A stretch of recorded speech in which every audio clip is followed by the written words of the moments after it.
পিন্টুদা 2024-এর দুটো best gaming laptop যেটা 50,000-এর মধ্যে কি আছে? 50,000-এর মধ্যে যে ল্যাপটপ আছে, একটা কথা তো ঠিক যে ল্যাপটপ মানে কম্পিউটার গ্যালারি মানে ল্যাপটপ। তো ল্যাপটপে 50,000 টাকা যে বাজেটে ল্যাপটপ, যেটা গেমিং ল্যাপটপ মেনলি, এটা আছে ফুললি 8 GB কিবোর্ডের একটা ল্যাপটপ, আসুস টাফ সিরিজের। ডুয়েল ফ্যান আছে, 24 ঘন্টা চললেও গরম হবে না, ডুয়েল ফ্যান আছে।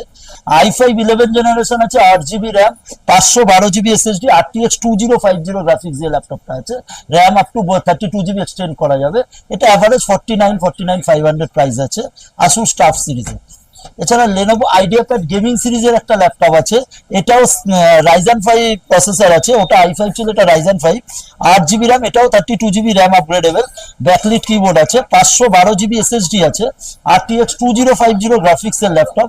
এটা অ্যারাউন্ড থেকে 49 প্রাইসিং আছে, এটাও রিফ্রেশ রেট 144 হার্জ। ফেসবুক, আমাদের ইনস্টাগ্রামে আপনারা রেগুলার আপনারা